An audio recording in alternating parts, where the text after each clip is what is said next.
आज हम आपके लिए गौतम बुद्ध की कहानी लेकर आए हैं।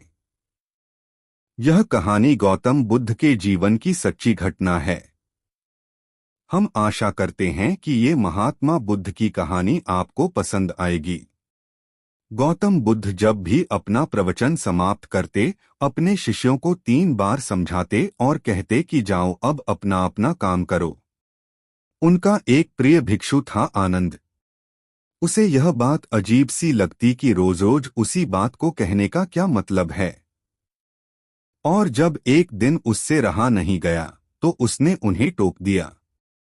बुद्ध धीरे से मुस्कराए और बोले, आनंद, तुम्हारा कहना अपनी जगह पर सही है कि भिक्षु को रोज रोज क्या समझाना कि जाओ अब अपना अपना काम करो। पर शायद तुमने यह ध्यान नहीं दिया कि धर्म सभा में सिर्फ भिक्षु ही नहीं, आसपास की बस्तियों के बहुत से लोग भी आते हैं। उनमें से बहुत से लोग ऐसे होते हैं जो पहली बार आए होते हैं। तो उनके लिए मैं यह बात 3 बार दोहराता हूँ, पर यह स्पष्टीकरण भी आनंद के पल्ले नहीं पड़ा। इस पर बुद्ध बोले, आनंद, आज की सभा में जितने लोग बैठे थे उनमें सन्यासी तो बहुत सारे थे, पर एक चोर और एक वेश्या भी थे। कल तुम ऐसा करना कि किसी एक सन्यासी, उस चोर और वेश्या से जाकर मिलना और उनसे पूछना कि मेरी बातों का उन्होंने क्या अर्थ ग्रहण किया। यह सुनकर आनंद और आश्चर्यचकित हुआ कि इतने लोगों की भीड़ में बुद्ध ने चोर और वेश्या को एक नज़र में कैसे पहचाना। और भला मैं कैसे जानूंगा कि वह चोर और वेश्या कहाँ रहते हैं। बुद्ध उसके मन की बात समझ गए। उन्होंने आनंद को चोर और वेश्या के बारे में बताया और जाकर आराम करने को कहा।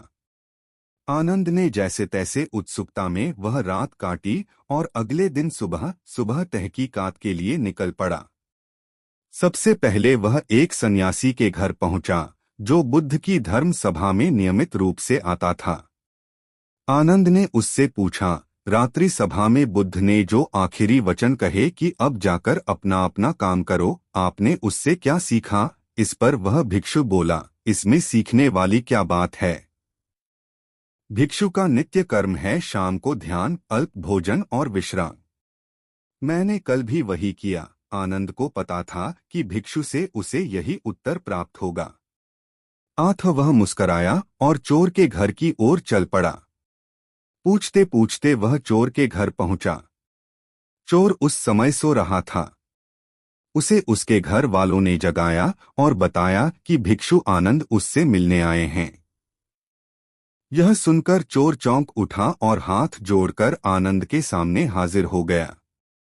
आनंद ने अपना सवाल दोहरा दिया, रात्रि सभा में बुद्ध ने जो आखिरी वचन कहे कि अब जाकर अपना अपना काम करो, आपने उससे क्या सीखा। चोर विनम्र शब्दों में बोला, भिक्षु, बुद्ध तो अंतर्यामी हैं, इसलिए आपसे क्या छिपाना।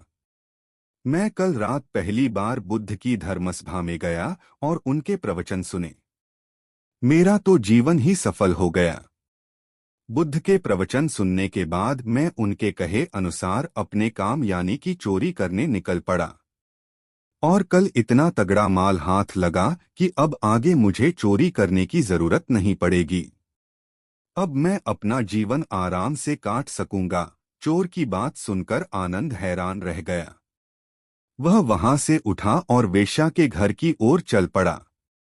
वेश्या आनंद को देखते ही पहचान गई।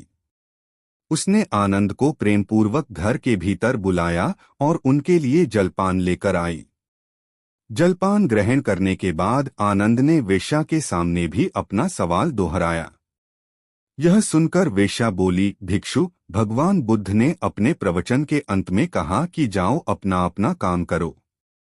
सो प्रवचन के बाद मैं अपने घर आई और अपनी नाच गाने की महफिल सजाई। लेकिन बुद्ध के आशीर्वाद से कल के जैसी महफिल तो कभी नहीं सजी। कल मेरी महफिल में कई बड़े बड़े राजे महाराजे पधारे। उन लोगों ने प्रसन्न होकर इतना धन धान्य मुझे दिया कि अब मुझे धन के लिए ये कर्म करने की आवश्यकता ही नहीं पड़ेगी। आनंद के आश्चर्य की सीमा न रही। वह वहां से वापस महात्मा बुद्ध के पास गया। उसने बुद्ध को जाकर प्रणाम किया और उन्हें सारी बात कह सुनाई। बुद्ध बोले, आनंद, इस संसार में जितने भी व्यक्ति हैं, सबके मस्तिष्क अलग अलग हैं। वे सभी लोग अपनी बुद्धि और क्षमता के अनुसार ही हर बात का मतलब निकालते हैं। इसीलिए मैं अपनी इस बात को 3 बार कहता हूं कि जाओ अब अपना अपना काम करो। इसके पीछे मेरी सोच यही है कि किसी के समझने में कहीं कोई कमी न रह जाए। लेकिन इसके बाद भी लोग उस बात का मतलब अपने अपने हिसाब से समझते हैं और इसका कोई उपाय भी नहीं है। इसीलिए ये सृष्टि ऐसी है। हम इसे बदलने के लिए लोगों को प्रेरित तो कर सकते हैं, पर हमारी बातों का कितना असर उन पर होगा, यह कोई नहीं जानता। इसीलिए मैं सभी के साथ एक समान व्यवहार करता हूं और सभी को एक समान अपना अपना कार्य करते रहने के लिए प्रेरित करता हूं। दोस्तों, हम उम्मीद करते हैं कि आपको यह महात्मा बुद्ध की कहानी आपको पसंद आई होगी। और हाँ, इसे अपने फ्रेंड्स के साथ भी शेयर करना मत भूलिएगा, जिससे वे भी गौतम बुद्ध की कहानियां का आनंद ले सकें और इससे प्रेरणा हासिल कर सकें। धन्यवाद।